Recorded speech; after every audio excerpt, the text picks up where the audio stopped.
Assalamualaikum warahmatullahi wabarakatuh.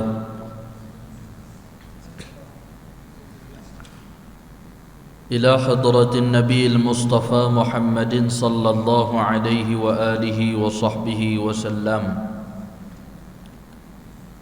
wa ila ruhi al-muallif hadha al-kitab, wa kadhalika arwahi al-ulama, wa ila arwahi ahli al-qubur min al-muslimin wal-muslimat syai'un lillah lahumul Fatihah. A'udzu billahi minasy syaithanir rajim. Bismillahir rahmanir rahim. Alhamdulillahi rabbil alamin, arrahmanir rahim, maliki yaumiddin. Iyyaka na'budu wa iyyaka nasta'in. Ihdinas siratal mustaqim, siratal ladzina an'amta 'alaihim ghairil maghdubi 'alaihim waladdallin. Amin.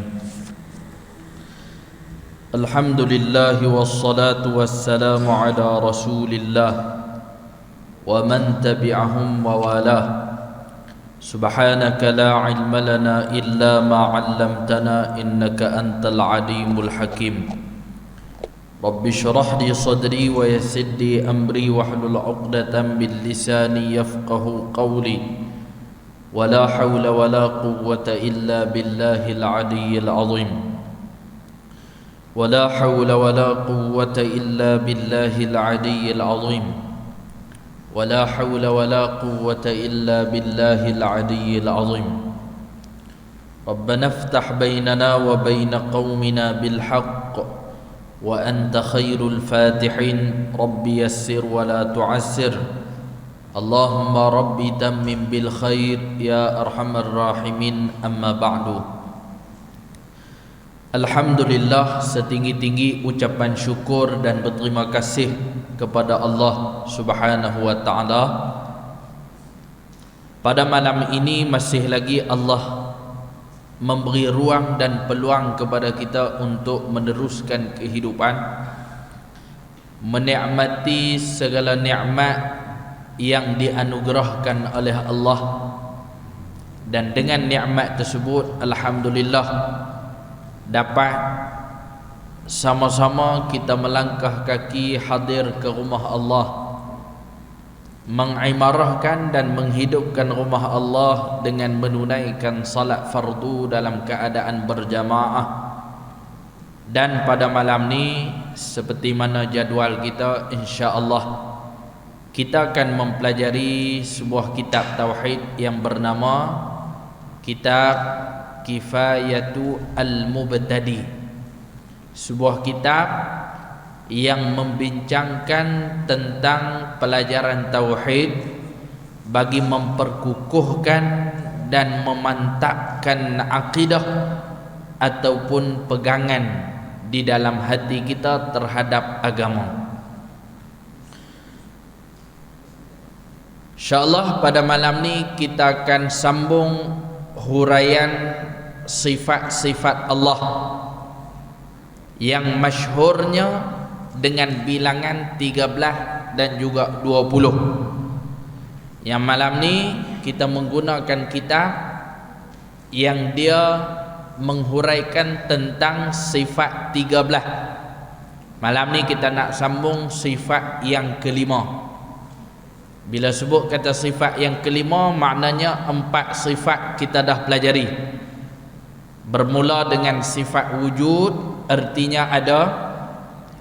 Diikuti sifat yang kedua, iaitulah qidam, artinya sedia.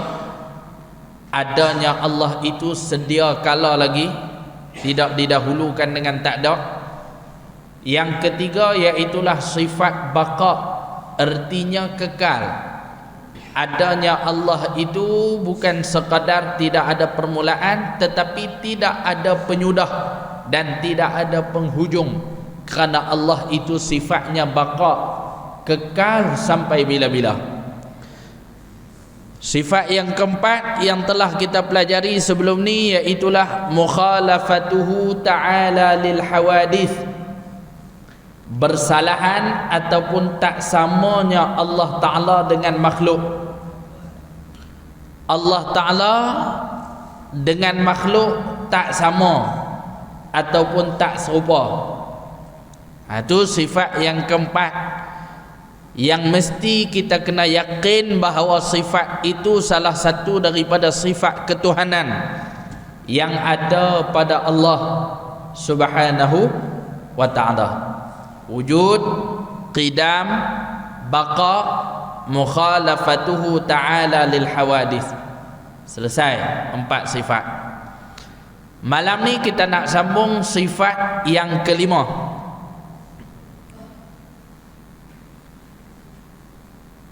Malam ni kita nak sambung sifat yang kelima. Kalau kitab saya, kitab Jawi, muka surat yang ke-12. Kitab tuan-tuan? 12 juga. Buka muka surat 12, baris atas sekali yang kelima dia tulis. Cuba. قال المؤلف رحمه الله سبحانه وتعالى ونفعنا بعلومه في الدارين آمين يا رب العالمين. Berkata pengarang kitab kelima. Apa makna kelima? Yakni sifat yang mesti ada pada Allah Ta'ala, yang wajib atas kita mengetahui yang kelima. Hak 4 tadi kita sebut dah, dan kita pelajari huraian dia sebelum ni. Yang kelima apa dia? Wajib kita percaya. Percaya lagu mana? Percaya dengan hati kita. Bukan zakat sebut dengan mulut je. Percaya dengan hati, baru dia jadi beriman. Iman tu tasdiqul qalbi, membenarkan hati. Hati kata benda tu betul. Bila hati nak kata betul? Bila hati percaya. Kalau hati tak percaya, hati takkan kata benda tu betul. Bila hati tak kata benda tu betul, maka hati tidak membenarkan perkara tersebut. Wajib kita percaya, yakni dengan hati kita, dan juga i'tiqad, percaya dan kita tambah kepercayaan itu di hati kita. Itu disebut dengan istilah i'tiqad. Kepercayaan tu kita tambah di hati. Apa makna tambah? Kita takkan lepas sampai bila-bila. Maksudnya sampai bila-bila pun kita percaya benda tu, takkan ada keraguan. Itu maksud percaya dan i'tiqad, tambah di hati. Apa dia yang kita nak kena percaya dan kita nak tambah kepercayaan tu di hati kita? Bahawasanya, ni benda kita nak kena percaya yang kelima, bahawasanya tetap dan sabit. Tetap dengan sabit tu serupalah. Sabit bahasa Arab, tetap tu bahasa kita. Tetap dan sabit yakni wajib. Wajib di situ dengan makna mesti. Tetap, sabit, mesti. Tu. Tetap dan sabit dan wajib bagi Allah Ta'ala, yakni mesti pada Allah Ta'ala itu bersifat dengan qiyamuhu binafsih. Allah Ta'ala tu selain daripada sifat wujud, selain daripada dia ada, selain daripada sifat qidam, selain daripada sifat baqa, selain daripada sifat mukhalafatuhu ta'ala lil hawadis, Allah Ta'ala itu juga ialah Tuhan yang bersifat dengan qiyamuhu binafsihi. Qiyamuhu ta'ala bin nafsi, boleh juga sebut lagu tu. Dalam banyak-banyak sifat ketuhanan yang ada pada Allah, salah satu sifat ketuhanan yang ada pada Allah ialah qiyamuhu binafsih. Apa dia Ustaz? Qiyamuhu binafsih. Tengok terjemahan dia. Artinya, arti qiyamuhu binafsih, berdiri Allah Ta'ala dengan sendiri. Berdiri Allah Ta'ala dengan sendiri. Baca kitab ni, kitab-kitab yang asas ni, walaupun dia asas, tapi kalau kita tak bisa mengaji, dia membawa kepada sesat kalau kita baca sendiri. Ustaz, saya boleh baca Jawi? Ya, silakan baca kalau boleh faham. Tambah dia tukar daripada Jawi kepada Rumi, bahasa Melayu juga. Jawi pun Melayu, Rumi pun Melayu. Hak tuan-tuan pegang tu Rumi kan. walaupun dia tukar kepada Rumi, kita boleh baca, tapi banyak istilah-istilah ataupun ayat-ayat yang ditulis oleh pengarang kitab di dalam kitab-kitab asas huraian sifat 20 ataupun sifat 13 ataupun pelajaran tauhid, banyak yang kita tak boleh faham dengan hanya membaca tanpa kita mempelajari ataupun berguru. Contoh dia kata di sini qiyamuhu bi nafsi, tu bahasa Arab. Terjemah bahasa kita, berdiri Allah Taala dengan sendiri. Kita dok faham berdiri dengan sendiri itu asalnya duduk kemudian bangkit berdiri. Tu kalau kita faham, kalau kita sebut dalam bahasa kita. Kan? Try bangkit sendiri ngak, kita pun bangkit. Dia kata aku pun boleh bangkit sendiri, tak kena minta tolong siapa pun. Jadi maksud berdiri dengan sendiri ni bukan daripada duduk bangkit berdiri. Itu makhluk. Allah Ta'ala bukan duduk serupa kita. Allah Ta'ala tu tak duduk. Sebab tu tak boleh tanya Allah Ta'ala duduk lagu mana, tak boleh. Soalan tu sesuai untuk kita je. Hampir mengaji duduk mana? Dia tak bersandak di dinding. Bolehlah jawab pasal kita makhluk. Kan? Hampir mengaji duduk mana? Dia tak lena. Sejuk kan? Dah lah hujan, buka aircon dah. Lena. Bolehlah kita makhluk, bolehlah lena. Allah Ta'ala lena pun dah, duduk pun dah, berdiri pun dah, tidur pun dah, menerak pun dah. Ni hak kata berdiri Allah Ta'ala dengan sendiri. Tu kata kena mengaji. Bila kita mengaji, bila kita berguru, barulah kita tak tersalah faham setelah kita mendapat huraian daripada guru ataupun para ulama. Tengok dia cerita di sini. Qiyamuhu bi nafsihi, artinya berdiri Allah Ta'ala dengan sendirinya. Sendiri Allah Ta'ala. Apa maksud dia? Iaitu, tu dia nak hurai tu makna berdiri Allah Ta'ala dengan sendiri tu. Iaitu zatnya. Apa makna zatnya? Dirinya. Diri Allah tu. Kan? Diri Allah itu tidak berkehendak kepada zat lain untuk ditumpang, seperti menumpang sifat kepada zat itu. Mudah ceritanya, Allah Ta'ala tak memerlukan siapa-siapa pun untuk mencipta dia. Allah Ta'ala tak perlukan siapa-siapa pun untuk membantu dan menolong dia. Ala kulli hal, Allah Ta'ala itu la yahtaju ila syai'. Allah tidak berhajat dan tidak memerlukan siapa-siapa. Allah boleh berdiri dengan sendiri. Jadi berdiri dengan sendiri itu bukan makna daripada duduk bangkit berdiri, tapi berdiri dengan sendiri dengan makna Allah dia jadi dia tu tak perlu Tuhan lain mencipta dia, dan apa benda yang dia nak buat, dia tak perlu kepada siapa-siapa untuk tolong dia. Itu makna berdiri dengan sendiri. Dalam bahasa kita kan kita sebut berdikari lah. Kan? Tapi berdikari kita, cara kita lah. Allah Ta'ala dia ada tu, tak perlu kepada Tuhan lain untuk cipta dia. Kita, kalau Allah Ta'ala tak cipta kita, tak ada lah kita. Yang kita boleh ada hari ni, yang kita boleh main mengaji hari ni, yang kita boleh main masjid hari ni, pasal Allah Ta'ala cipta kita. Bila Allah Ta'ala cipta kita, maka adalah kita. Patut Allah Ta'ala ada tak? Ada. Adanya Allah tak perlu kepada pencipta. Itu maksud berdiri dengan sendiri. Maksud kata Allah berdiri dengan sendiri, maksud dia diri Allah yang ada itu ada dengan tak perlu kepada siapa-siapa untuk cipta. Dan Allah Ta'ala nak buat apa pun tak perlu kepada mana-mana pertolongan. Itu Allah. Kalau memerlukan pertolongan, itu bukan Tuhan. Kan? Ustaz, saya tak faham. Ustaz, tolong hurai Ustaz. Minta tolong kat Ustaz. Pasal apa kita jenis minta tolong kat orang? Sebab kita makhluk. Yahtaju ila al-musa'adah. Kita ni memerlukan kepada pertolongan. Kan?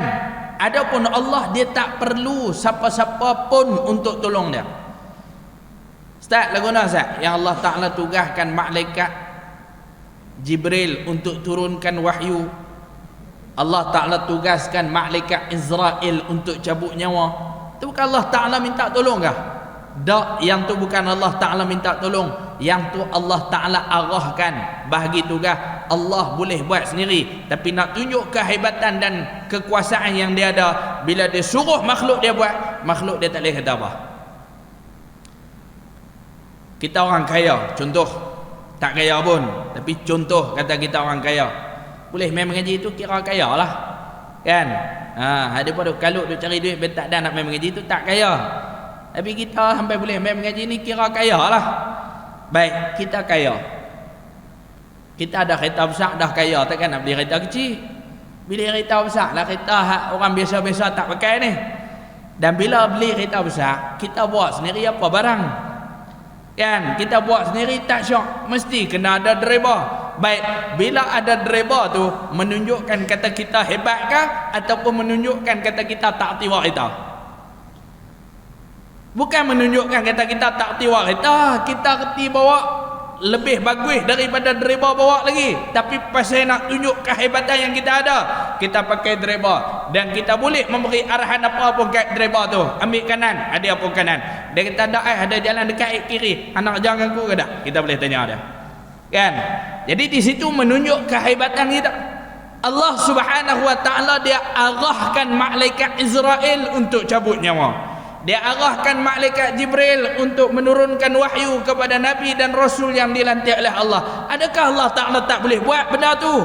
Dah, bukan Allah Ta'ala tak boleh buat, tapi nak tunjuk kehebatan. Macam contoh yang saya buat tadi, bila bos ataupun orang kaya dia pakai driver, bukan bererti dia tak boleh buat kereta, tetapi menunjuk kehebatan yang dia ada, sehingga kan dia boleh pakai driver, bayar gaji kat driver, dan dia boleh arah apa sahaja yang dia mau arah kepada driver. Pasal dia orang hebat. Boleh. Allah Ta'ala berdiri dengan sendiri dalam arti kata zatnya tidak berkehendak, yakni tak berhajat kepada zat yang lain untuk ditumpang seperti menumpang sifat kepada zat itu, dan zatnya tidak berkehendak kepada orang lain menjadikan dia. Allah Ta'ala dia tak menumpang siapa-siapa. Allah Ta'ala dia tak menumpang siapa-siapa, dan dia tak perlukan siapa pun untuk menjadikan dia. Pasal apa? Kerana ia Allah itu qadimun. Qadimun tu qidam lah. Qadimun yakni bersifat dengan qidam. Apa makna qadimun? Bersifat dengan qidam, adanya Allah itu tak perlu kepada pencipta. Adanya Allah itu tak mula dengan tak ada. Kita asalnya tak ada, daripada tak ada diadakan. Allah tak bisa tak ada, memang dah ada qidam sedia kala, memang dah ada dah dan tak bisa tak ada. Lagu mana Ustaz? Tersodok tanya lagu mana pasal tak ada lagu. Itu Allah Ta'ala. Terus fikir lebih daripada tu, sakit kepala, kan? Tafakkaru fi khalqillah wala tatafakkaru fi dhatillah. Berfikirlah tentang apa yang dicipta oleh Allah, bertafakkurlah dengan melihat apa yang dicipta oleh Allah. Wala tatafakkaru fi dzatillah, jangan duk fikir tentang zat ataupun diri Allah. Pasal apa? Otak kita tak mampu nak capai. Penimbang dia ada had dia untuk nak timbang berat dia tu tara mana. Ada penimbang hak untuk 10 kilo, ada penimbang hak untuk 50 kilo, ada penimbang hak boleh timbang lori. Jadi timbang dia ada dia punya had dia. Otak kita pun ada dia punya had dia untuk fikir.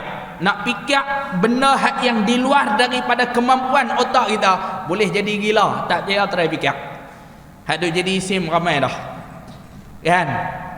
Tu jadi penimbang pun dia ada dia punya sukatan dia. Otak kita pun Allah Ta'ala cipta, dia ada dia punya had dia. Ada benda boleh fikir, ada benda tak boleh fikir. Cukup beriman sudah, tak usah fikir panjang. Beriman dan yakin kata Allah Ta'ala itu bersifat yang qiyamuhu ta'ala binafsih. Allah Ta'ala itu berdiri dengan sendiri, dengan makna dia tak berhajat kepada siapa-siapa dalam menjadikan dia, ataupun dia tak tumpang siapa-siapa, ataupun dia nak buat apa pun dia tak memerlukan pertolongan siapa-siapa. Itulah Allah. Tak usah fikir lebih daripada tu. Kalaulah dia menumpang siapa-siapa, menunjukkan kata Allah Ta'ala itu lemah. Lemah mustahil atas Allah. Akal tak boleh terima kalau Tuhan tu lemah. Lemah ni makhluk, Allah tak lemah. Kita lemah biasalah. Bersila lama sikit dia berasa lengah lutut. Biasa tu kita pasal makhluk. Kan? Yang dia tanya ustaz, ketua lagu mana? Ustaz tak nampak lengah pun. Tak lengah duduk atas kerusi. Kan? Kita makhluk, benda tu benda biasa. Allah Ta'ala tak ada benda-benda yang berbentuk lemah lagu tu. Kan? Tapi heran, tengok bola 2 jam pun dia tak lengah. Malam ni ada tak? Nah, sanggup tunggu sampai pagi nak tengok. Kan? Oh, di bawah negara Islam negara Islam. Subuh pun tak main. Okey. Artinya berdiri Allah Ta'ala dengan sendirinya, iaitu zatnya, yakni diri Allah Subhanahu wa Ta'ala tidak berkehendak kepada zat yang lain untuk ditumpang seperti menumpang sifat kepada zat itu, dan zatnya tidak berkehendak kepada orang lain menjadikan dia, kerana ia Allah itu qadimun, qidam, yakni tidak ada permulaan. Inilah makna berdiri dengan sendiri. Tengok pegang kita tulis apa? Bukanlah makna bangkit dengan tidak ada orang lain tolong angkat. Tu kita duduk, kemudian kita bangkit sendiri, tak ada siapa pun tolong angkat kita. Tu makhluk. Jadi berdiri dengan sendiri bukan makna lagu tu. Berdiri dengan sendiri dengan makna Allah tak menumpang siapa-siapa. Kan? Kita pun kadang pakai bahasa tu. Kan, saya tak mau tumpang siapa-siapa, saya nak berdiri sendiri. Kan, kita pun kadang kita pakai bahasa tu, cuma berdiri sendiri kita tu tak sama dengan berdiri sendiri Allah Ta'ala. Seperti bersegera pada faham, tak serupa dengan hak kita faham. Bila orang sebut kata berdiri sendiri, daripada duduk bangkit berdiri, hak tu kita faham. Bukan makna lagu tu yang kata sifat Allah tu. Nah, dan wajib percaya dan i'tiqad, tidak sama sekali dalam ilmu tauhid sebut mustahil pada akal. Tidak sama sekali, yakni mustahil pada akal kita di atas Allah Ta'ala itu bersifat dengan lawannya. Lawan bagi qiyamuhu binafsih, lawan bagi berdiri dengan sendiri. Berdiri dengan sendiri lawan dia apa? Berdiri dengan minta tolong orang lain lah. Dia berdiri tu dia tak boleh berdiri sendiri, dia terpaksa kena minta tolong orang lain. Itu lawan bagi berdiri dengan sendiri. Allah mustahil bersifat dengan lawan tu, minta tolong kepada orang lain tu. Allah Ta'ala tak ada yang tu. Walaupun ayat Allah Ta'ala pernah berfirman, in tansurullah yansurkum, kamu bantu agama Allah, Allah bantu kamu. Bantu Allah tu bukan dengan makna Allah tak boleh buat sendiri, bukan makna Allah memerlukan bantuan daripada kita, tak. Tetapi bantu agama Allah itu adalah untuk menghasilkan pahala, yang pahala tu untuk kita, bukan untuk Allah. Kita tak bantu Allah pun Allah tetap duduk lagu tu. Allah tak ada kurang sikit pun dia punya kedudukan dan darjat dia. Ditakdirkan seluruh dunia ini, makhluk, bukan hanya manusia tetapi seluruh makhluk semuanya sembah Allah, Allah tak naik pun dia punya darjat dia. Ditakdirkan seluruh dunia ini semuanya tidak menyembah Allah, tak turun pun darjat dan kedudukan Allah. Naik dan turun dan tinggi kedudukan Allah itu tidak berpandukan kepada sembahan makhluk. Allah tetap hebat, Allah tetap tinggi, Allah tetap besar. Makhluk sembah ataupun tidak, Allah tetap dengan keagungan, kebesaran, ketinggian, kemuliaan, semua daripada Allah Subhanahu wa Ta'ala. Lepas tu yang kita sembah ni untuk kita, bukan untuk Allah. Siapa kata untuk kita? Kita nak selamat di hari akhirat, sembahlah Allah, jangan sembah yang lain. Rasa tak mau selamat di hari akhirat, sembah yang lain, tak payah sembah Allah.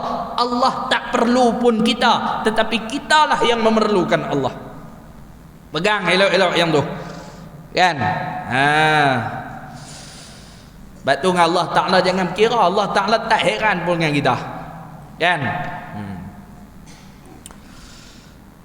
Mustahil atas Allah Subhanahu wa Ta'ala itu bersifat dengan lawannya, iaitu berdiri dengan yang lain.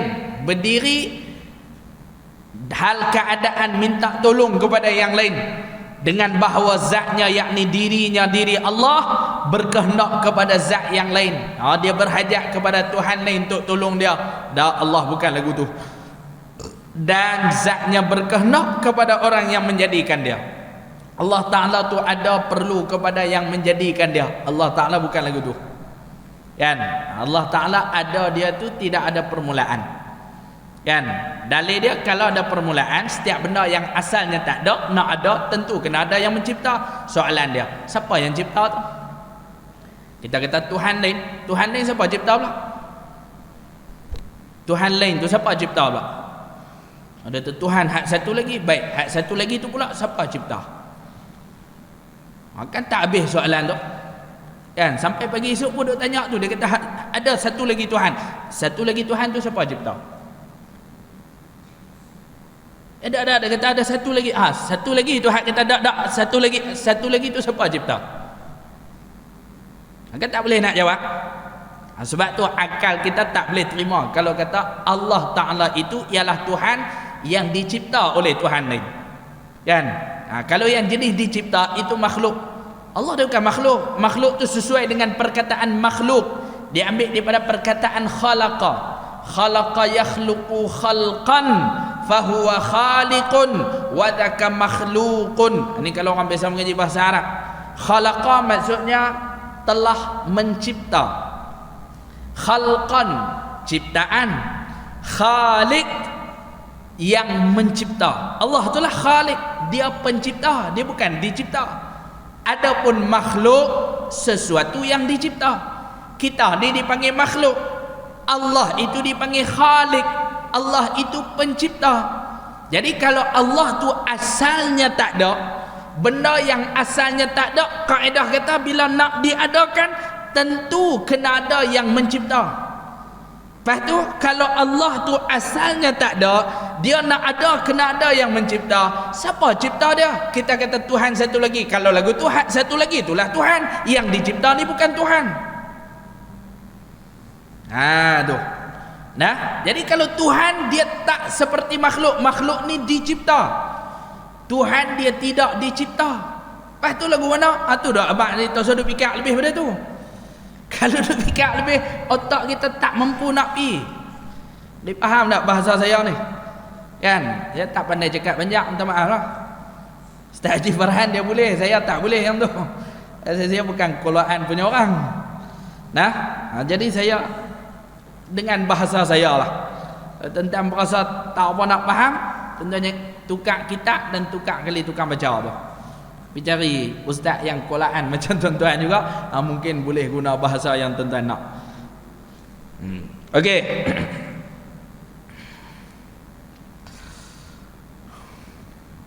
Dalil, apa bukti kata Allah Ta'ala itu bersifat dengan qiyamuhu binafsih, berdiri dengan sendiri? Itu apa dalil dia? Dalil di atas yang demikian itu firman Allah Subhanahu wa Ta'ala. Ni dipanggil dalil naqli, dalil yang dinakal daripada Quran. Mana dalil? Dalil maksudnya bukti kan.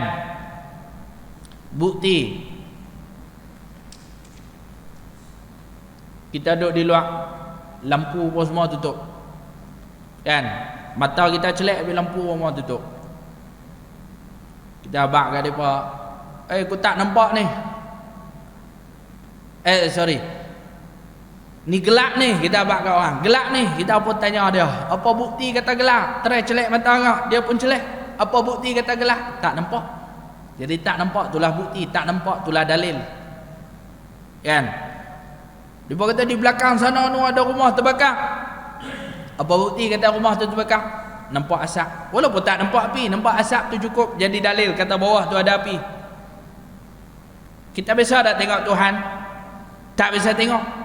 Walaupun kita tak bisa tengok, ada tak dalil yang mengatakan Allah Ta'ala tu ada?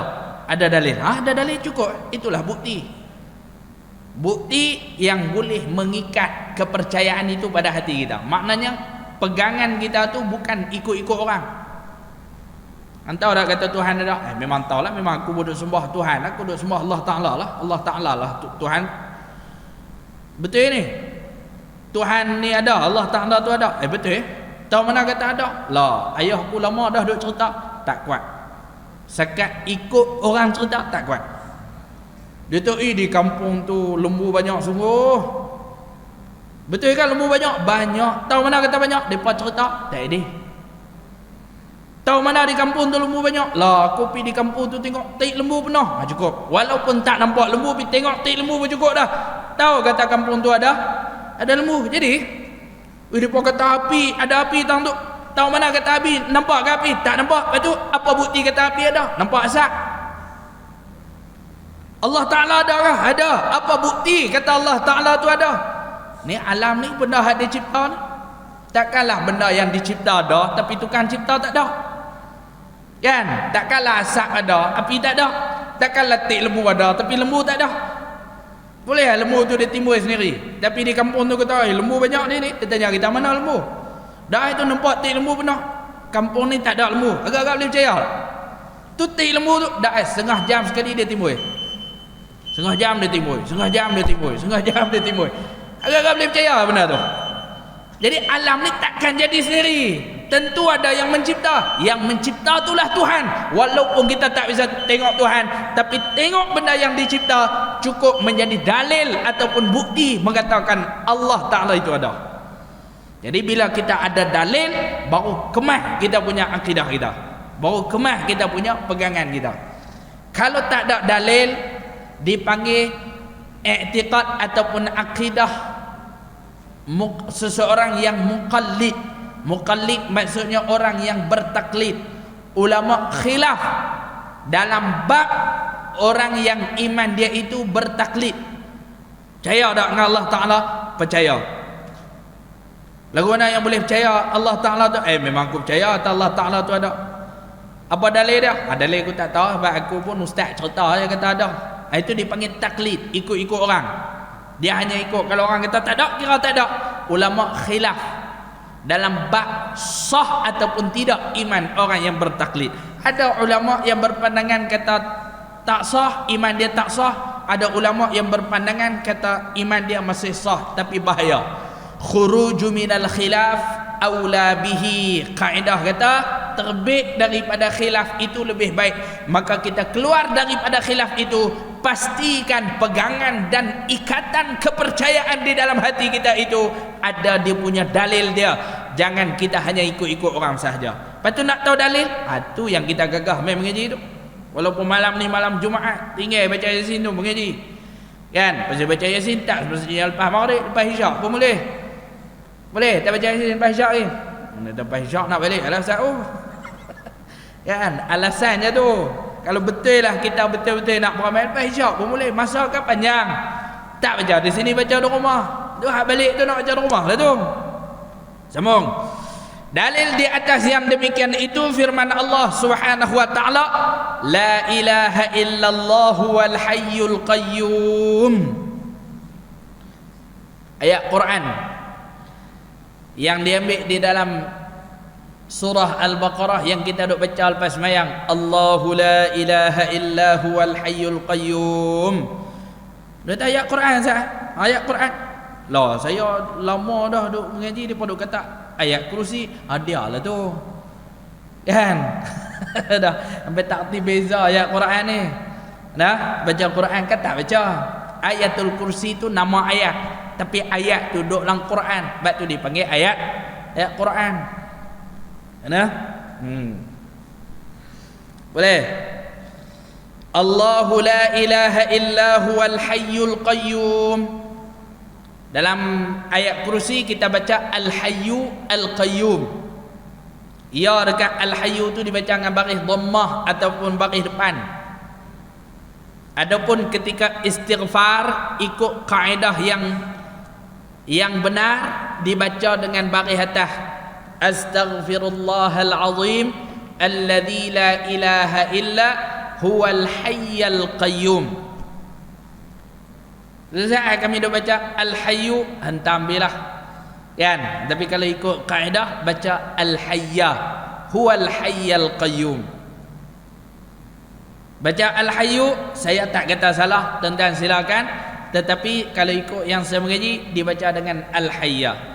Idza sahha al-i'rab sahha al-ma'na. Dalam kaedah bahasa Arab kata sah i'rab maka sahlah makna.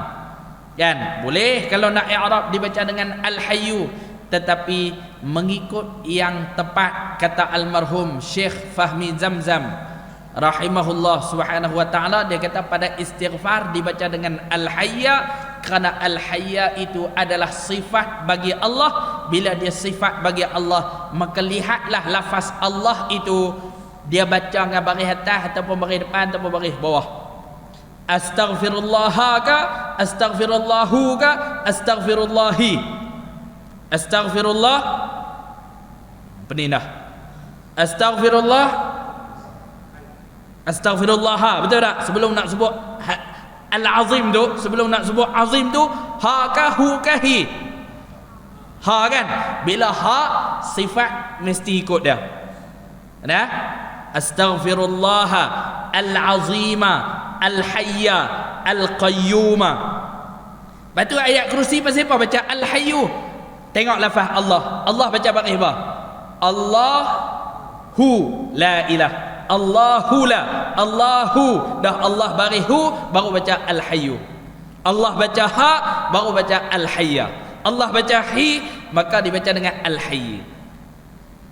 Tak tahu tak? Hentam sajalah. Dah tak tahu nak buat apa dah. Kan? Tapi bila kita mengaji baru kita tahu baris dia tu. Nah? Saya pun taklah pandai sangat, tapi dah duk biasa dengar tok guru sebut lagu tu. Saya ulah tu, modal depa lah bukan modal saya. Kan? Okey. La ilaha illa huwal hayyul qayyum. Artinya, lagi tu bahas bab baris lupa bab qiyamuhu bi nafsih ni. Yang kita duk bincang ni bukan bab baris. Yang kita duk bincang ni bab sifat Allah Taala yang namanya qiyamuhu bi nafsih. Terjemahan dia berdiri dengan sendiri. Maksud berdiri dengan sendiri, Allah Ta'ala tu tak berhajat kepada siapa-siapa, tak menumpang siapa-siapa, dan adanya dia tu tak perlu kepada yang menjadikan dia. Itu Allah. Mana dalil dia? Nih, Allah Ta'ala buat ayat Quran, pengang kita nakalkan daripada Quran, disebutkan dalil nakli, la ilaha illa huwal hayyul qayyum, sadaqallahul azim. Terjemahan dia, tiada Tuhan. La ilaha, tak ada Tuhan. Tak ada Tuhan tu maksudnya tak ada Tuhan yang selayaknya kita sembah. Tak ada. Tak ada Tuhan yang bersifat dengan sifat ketuhanan. Tak ada. Lepas tu illahu, melainkan dia, yakni melainkan Allah sahaja yang selayaknya kita sembah. Melainkan Allah Ta'ala sahaja yang bersifat dengan sifat-sifat ketuhanan. Tu nak mengkuatkan pegangan kita. Kan? Kalau kita sebut kata Allah Tuhanku, boleh dah sebut tapi tak kuat. Kita sebut tak ada dah Tuhan, melainkan hak betul-betul Tuhan Allah, baru kuat. Aku tak ada duit, tak apa kemah. Aku ada RM1, tak apa kemah. Aku tak ada duit dah, melainkan RM1 ni sahaja yang aku ada. Aku mah memang RM1 tu je ada. Tabung lalu pun dia tak buh, pasal ada hak tu je. Kan? Tu. Hak dalam poket dia lah, hak bank dia tak ambil lagi, tapi hak dalam poket dia memang ada RM1 tu je. Aku tak ada duit lain dah. Dia ingat tak ada duit sungguh, melainkan RM1 ni sahaja aku ada. Tu kubur RM1 saja, tapi buh lah juga. Kan? Kuat. Kalau dia sebut ada RM1, boleh jadi ada RM2. Kalau dia sebut tak ada duit, boleh jadi ada sikit.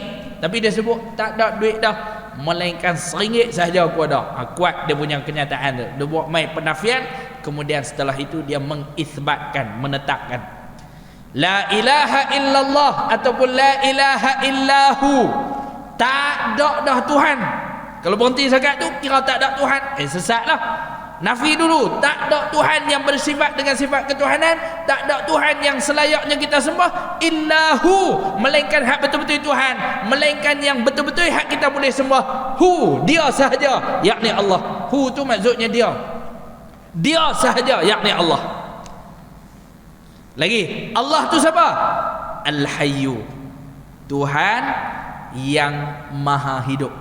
Tu kata Al-Hayyu tu sifat bagi Allah. Bila dia sifat, dalam nahu sifat dipanggil na'at. Na'at mesti kena ikut man'ut. Datang pula Ustaz, na'at dengan man'ut tu, tu kena mengaji nahu lah. Na'at tu maksudnya sifat. Kan? Al-Hayyu, Tuhan yang maha hidup. Al-Qayyumu, ni dalil dia ni.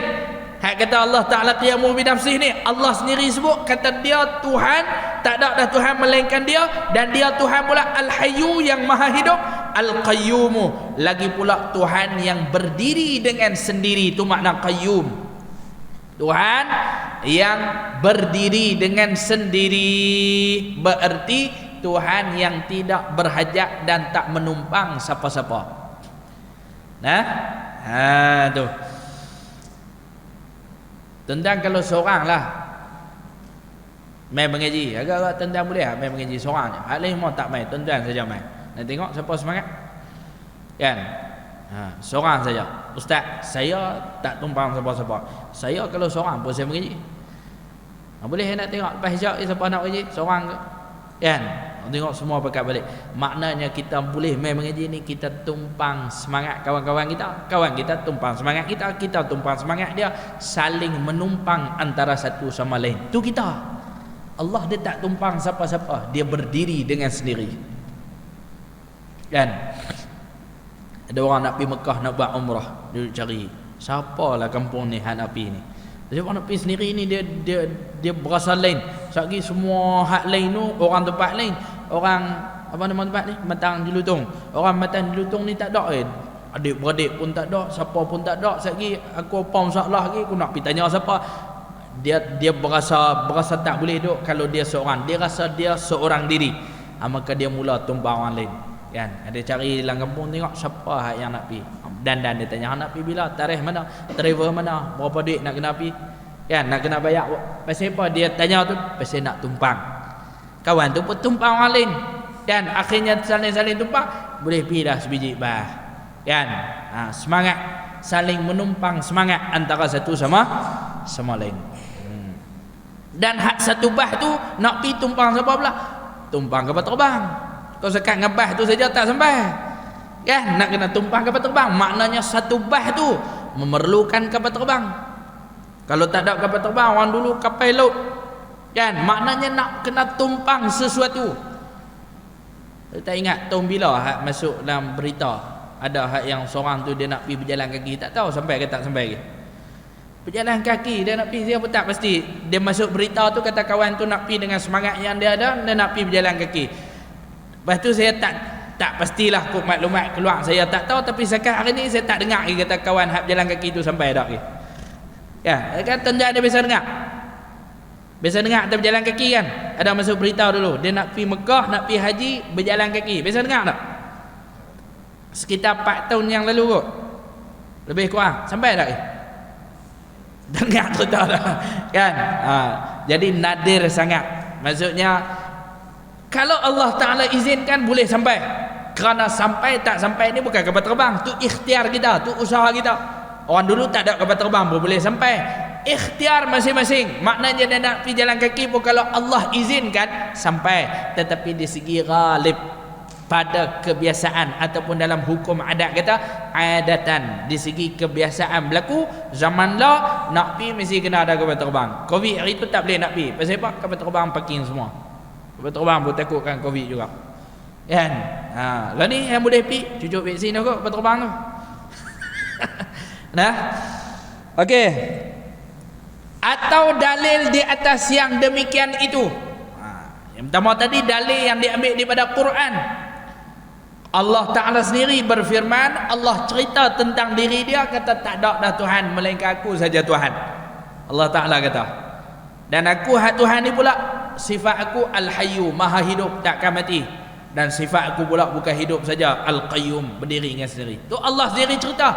Di segi akal kita fikir, di segi logik, betul tak Allah Ta'ala cerita tu? Tengok orang kita sebut ataupun dalil di atas yang demikian itu baharu alam ini. Dalil itu maksudnya dalil akli, akal kita fikir tengok betul kalau kenyataan Allah Ta'ala tadi, akal kita pun fikir Allah Ta'ala dia ni adalah Tuhan kan, bukti kata dia Tuhan alam ini kan. Jadi alam yang ada ni lah merupakan bukti yang mengatakan Allah Ta'ala itu sebagai Tuhan. Kalaulah Allah Ta'ala itu menumpang kepada yang lain, maknanya Allah Ta'ala itu lemah. Bila dia lemah, dia tak mampu untuk nak cipta benda hak kecil pun dia tak mampu, apatah lagi benda hak besar. Lah ni alam hak besar ni ada tak? Ada. Bila ada, menunjukkan kata dia hebat. Bila kata dia hebat, dia tak ada lemah. Berdiri dengan sendiri itu menunjukkan kehebatan.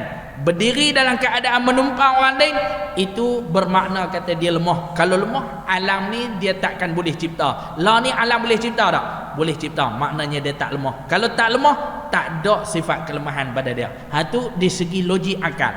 Hak logik akal kita fikir tu pula, gu dengan ayat, gu faham gu, dipadankan dengan ayat yang difirmankan oleh Allah, selari.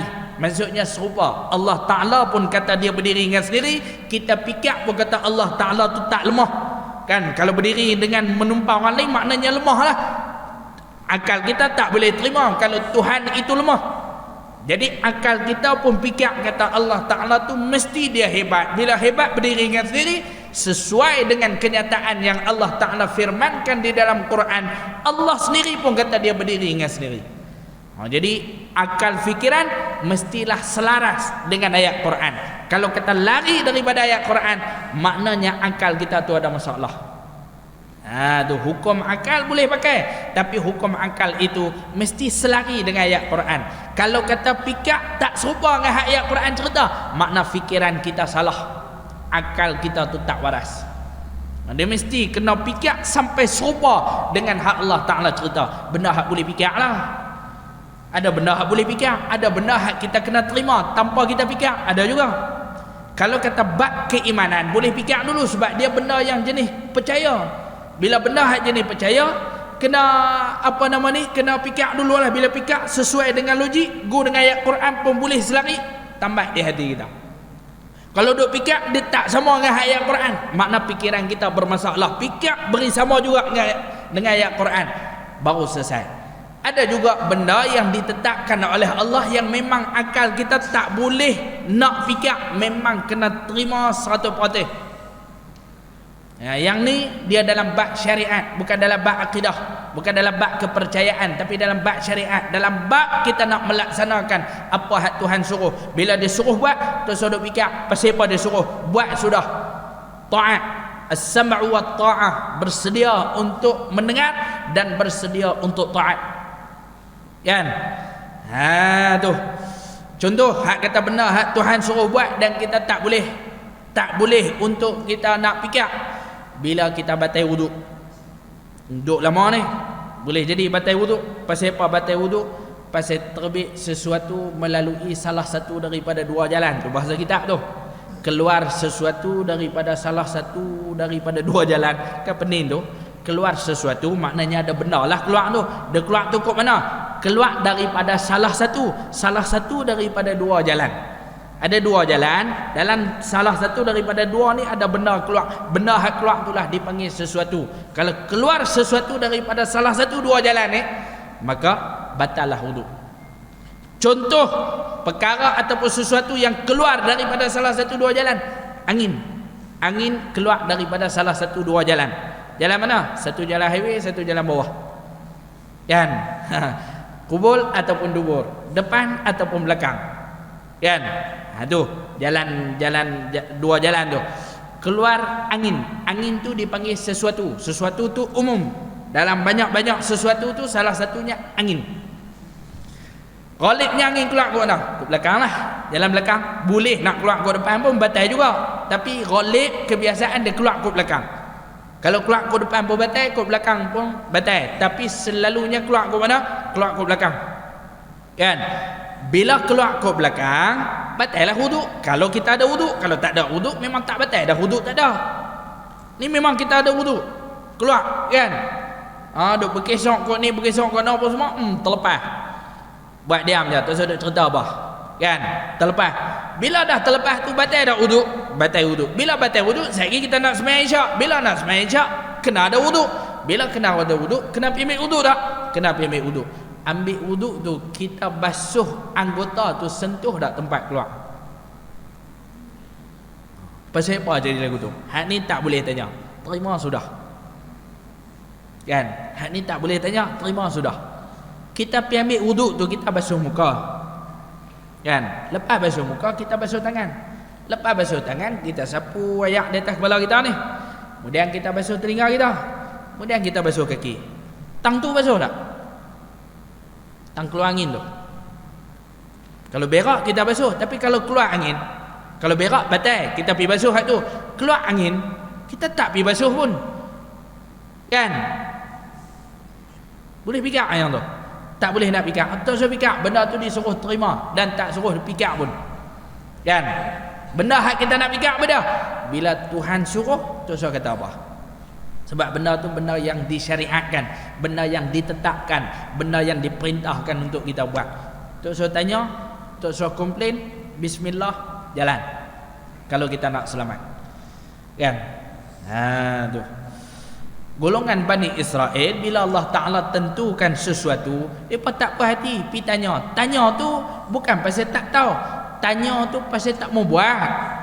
Ini dia tanya banyak ni pasal tak mau buat. Ni kalau lagu ni lagu mana, ni kalau lagu lain tak boleh. Aduh, tanya banyak kali ingat, akhirnya memayahkan mereka.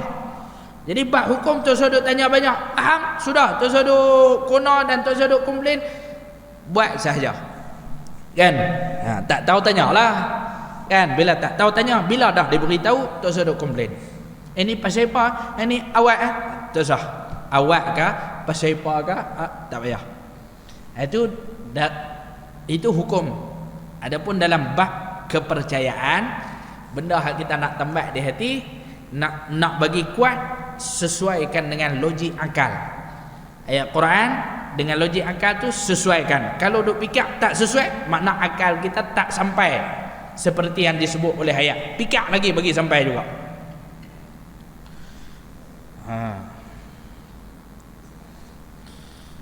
Orang kampung saya ni dia orang petani. Kan? Jadi bahasa petani ni sopa petani lah. Baba Lutfi memang mengajar kat sini. Tak main kan? Esok kan? Esok ada baba. Pagi esok kan? Nak mengajar tu guru mai daripada petani. Bila mai daripada petani, bahasa depa bahasa petani. Jadi kampung saya di belah hijau ni memang cakap petani. Jadi orang kampung saya disebut kata mengaji tauhid ni, dia bercakap bahasa petani lah. Mengaji tauhid ni memang kena tauhid sungguh, dia kata. Mengaji tauhid memang kena tauhid sungguh. Tauhid dengan tauhid tu perkataan yang berbeza. Mengaji tauhid memang kena tauhid sungguh. Apa makna? Mengaji tauhid memang kena pulun sungguh. Memang kena pulun sungguh baru dia boleh faham. Kalau tak tauhid, kalau tak pulun, kalau tak gagah, orang baling kata kalau tak tebing, tak faham. Kan? Terak pi juga. Tu dia keluar bahasa tu. Terak pi juga, tauhid juga, gagah juga, pulun juga. Sampai satu tahap kita faham insya-Allah. Nah. Okey, yang keenam. 845 dah Ustaz. Tak apalah tadi kita baca tahlil. Kan? Kita nak mengaji pula. Yang keenam, wajib kita percaya dan i'tiqad bahawasanya tetap dan sabit, yakni wajib. Apa makna sabit tadi kita cerita? Sabit tadi makna apa? Sabit dengan makna tetap, wajib dengan makna mesti. Ni dia kata sabit ada pada wapi benang bah. Bukan. Sabit itu maksudnya benda yang tetap. Nah, wajib kita kena percaya bahawasanya tetap dan sabit, yakni tetap, wajib yakni mesti bagi Allah Subhanahu wa taala itu bersifat dengan wahdaniyah. Mesti, tetap, sabit. Siapa yang menghukum? Akal kita. Akal kita hukum kalaulah Allah itu Tuhan, mesti bersifat dengan sifat ni. Atau akal kita hukum tu. Kan? Macam kita sebut, kata aku nampak taik lembu ni, mesti ada lembu di situ. Mesti itulah wajib. Kampung ni wajib ada lembu. Wajib tu dengan makna mesti. Kan? Kalaulah dia Tuhan, wajib bagi Allah, yakni mesti pada Allah Ta'ala itu bersifat dengan wahdaniyah. Atau Ustaz, kalau tak ada wahdaniyah? Kalau tak ada wahdaniyah, dia bukan Tuhan. Walaupun tu Ustaz, kalau tak ada wahdaniyah, dia bukan Tuhan. Kerana Tuhan mesti bersifat dengan sifat ketuhanan. Salah satu sifat ketuhanan, wahdaniyah. Jadi Allah kalau dia Tuhan, mesti bersifat dengan wahdaniyah. Pegang elok yang tu. Apa dia Ustaz? Wahdaniyah ni artinya, arti wahdaniyah esa. Esa Allah Ta'ala pada zat, dan pada segala sifatnya sifat Allah, dan pada segala perbuatannya perbuatan Allah. Esa, apa dia esa tu? Esa dengan makna tidak berbilang-bilang ataupun tak boleh buat bilang. Esa dengan makna tidak berbilang-bilang. Ni hak ada dalam masjid ni boleh bilang kan? 1, 2, 3, 4, 5. Kalau boleh bilang tu bukan esa. Esa yang pertama tak boleh berbilang-bilang, yang kedua tak boleh dibelah bahagi. Kalau buat demikian, kita pergi tengok atas meja ada sebiji. Betul tak bahasa ada sebiji? Kau satu tu panggil sebiji kan? Sebiji tu boleh tak kita panggil esa? Tak boleh. Walaupun sebiji dia boleh belah bahagi. Ayam, kita pergi nak pergi market nak pergi beli ayam, ayam tinggal sekok je. Sekok tu boleh tak kita sebut esa? Tak boleh. Pasal apa? Ayam tu walaupun sekok boleh dibelah bahagi. Ada bahagian paha, ada bahagian kaki, ada bahagian kepala, ada bahagian tengkuk, ada bahagian macam-macam bahagian ada. Kan? Nak potong 20 boleh, nak potong 18 boleh, nak potong 16 boleh, nak potong 4 boleh. Walaupun sekok tak boleh sebut esa. Kita ada seorang je, boleh tak sebut esa? Tak boleh. Pasal apa? Boleh dibelah bahagi. Duit ada RM1 je, boleh tak sebut kata esa?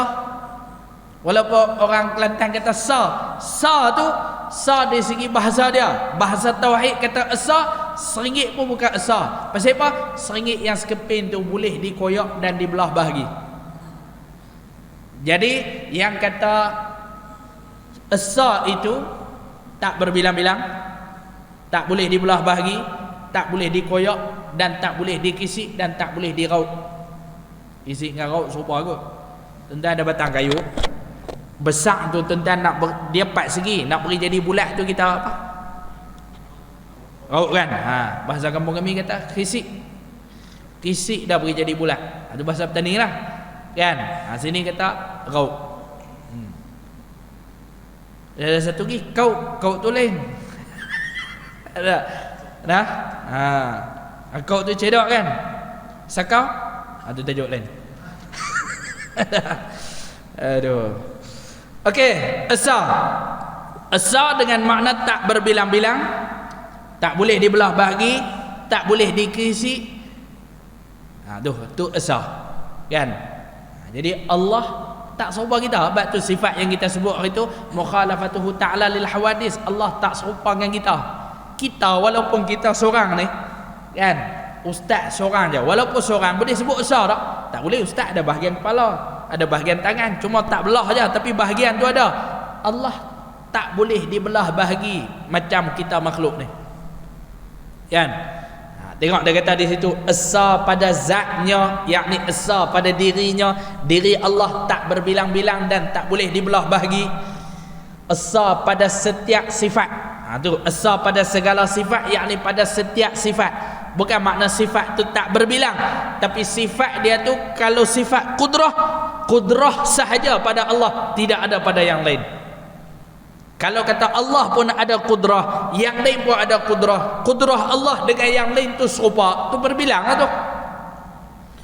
Ada kuasa 1, ada kuasa 2, ada kuasa 3. Tu berbilang-bilang. Allah kudrah, kuasa 1 je. Tak boleh dibelah bahagi dan tak boleh dibilang untuk sifat kudrah tu. Begitu juga sifat yang lain. Sifat-sifat Allah tu untuk setiap sifat tak berbilang. Maksudnya ada pada Allah pun tak berbilang, dan tak berbilang pada ada pada Allah dan ada pada yang lain. Bukan lagu tu. Macam benda hak ada kat kita berbilang-bilang, kat orang lain pun ada. Ustaz Syafiq berkopiah. Tuan-tuan pun ada kopiah. Bukan saya aja ada. Malam ni ada kederat boleh mai. Hak kata tu sebut kata ada kederat, hak lain boleh mai pun ada kederat juga. Allah kudrah dia, kuasa dia, dia sahaja ada, yang lain tak ada. Esa pada sifat, esa pada diri, pada zat, yakni pada diri Allah. Yang ketiga, esa pada af'al ataupun perbuatan. Perbuatan Allah dia buat, bahasa petani kata dia buat beda dia aja, tak minta tolong pada orang lain.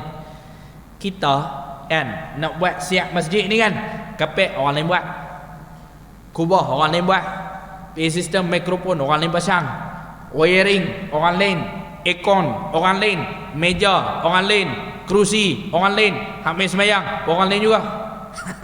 Ikat bata orang lain juga, hak pasang pintu, tingkap, cermin orang lain juga. Maknanya nak siap sebuah masjid tu kena berbilang-bilang dia punya perbuatan dia tu nak menyiapkan masjid ni.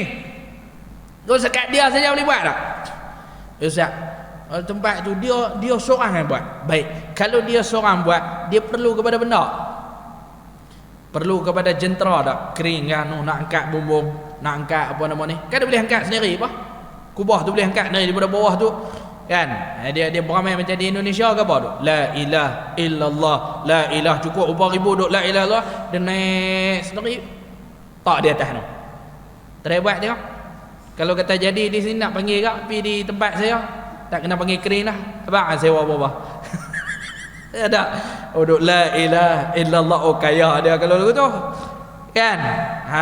Jadi walaupun kita boleh buat seorang, tapi tetap kita memerlukan yang lain untuk bantu kita.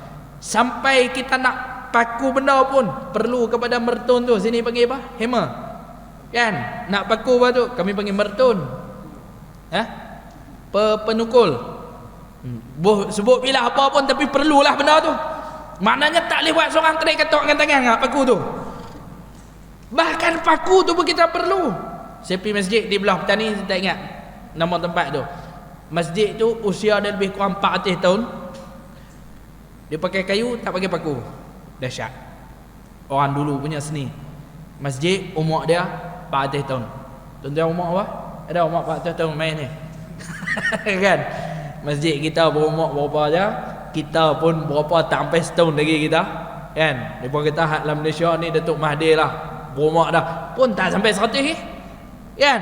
Masjid tu usia dia 400 tahun lebih kurang, dan dibina dengan seni kepakaran orang petani tu, buat masjid menggunakan kayu tanpa menggunakan paku. Allahu Rabbi, dahsyat.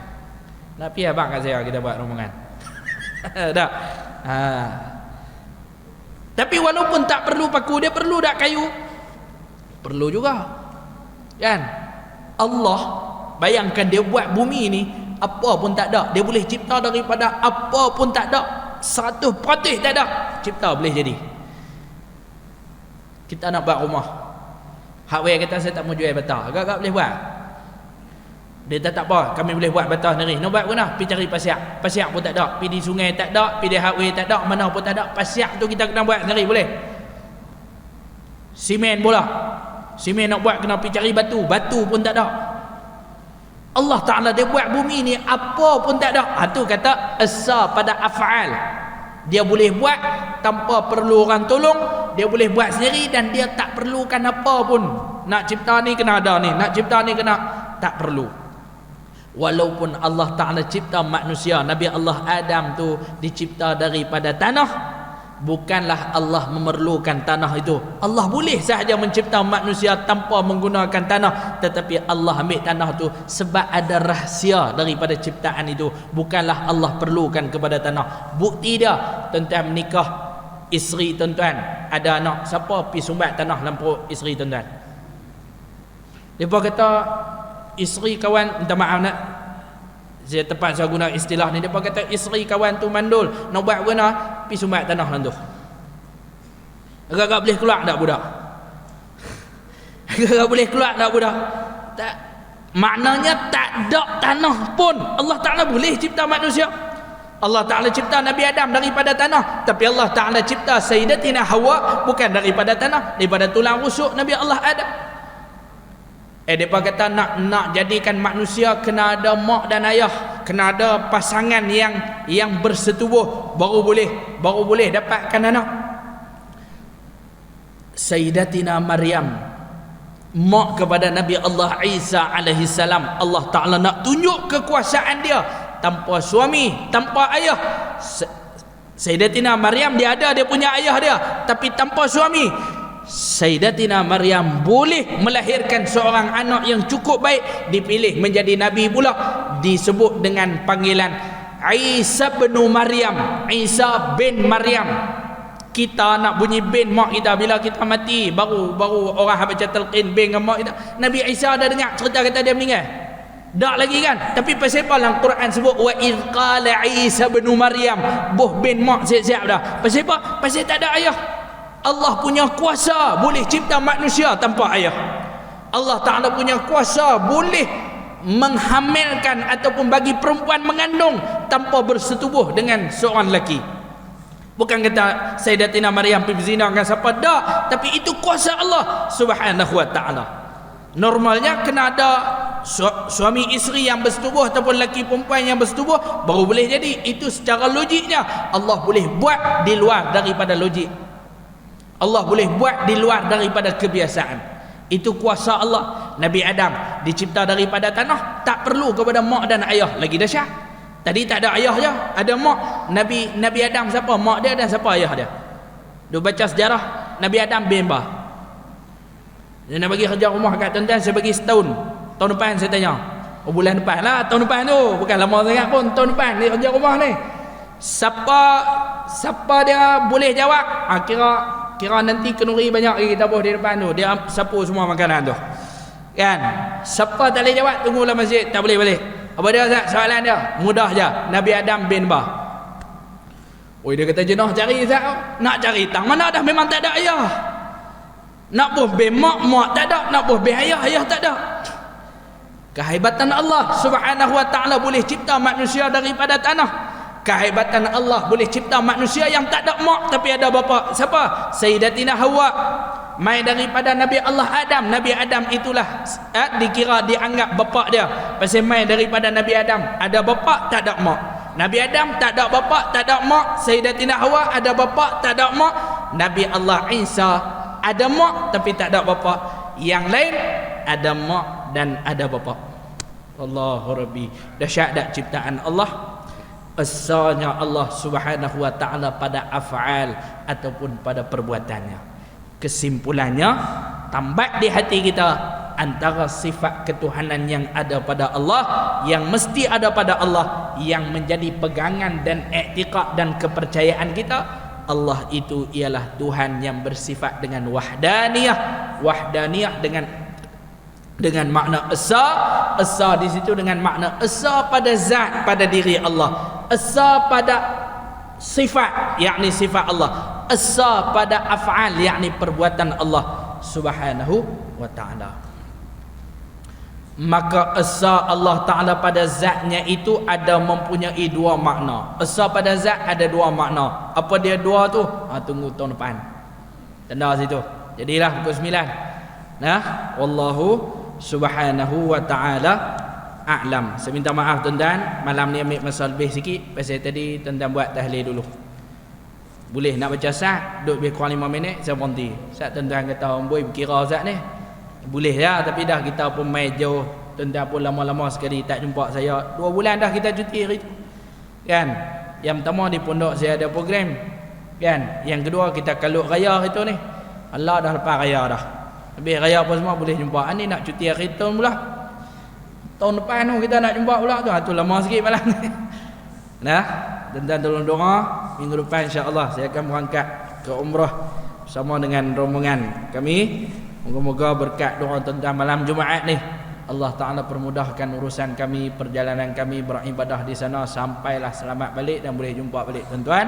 Dan yang lebih penting, semua ibadat yang kami buat tuan-tuan tolong doa moga diterima di sisi Allah. Dan semua ibadat kita insya-Allah makbulah, diterima di sisi Allah Subhanahu wa Ta'ala. Amin ya rabbal alamin. Dan saya nak ambil juga kesempatan yang ada ni ingin memaaf segala kekurangan selama saya mengendalikan program bacaan kitab bersama dengan tuan-tuan. Mudah-mudahan semua antara kita tidak ada kesalahan setelah mana kita memaafkan antara satu sama lain. Dan moga-moga kita dapat bertemu kembali pada majlis yang akan datang insya-Allah. Bismillahirrahmanirrahim. Allahumma aghnina bil ilmi wa zayyinna bil hilmi wa akrimna bit taqwa jammilna bil afiyah. ربنا آتنا في الدنيا حسنة وفي الآخرة حسنة وقنا عذاب النار صلى الله وسلم عليه والحمد لله رب العالمين. السلام عليكم ورحمة الله وبركاته.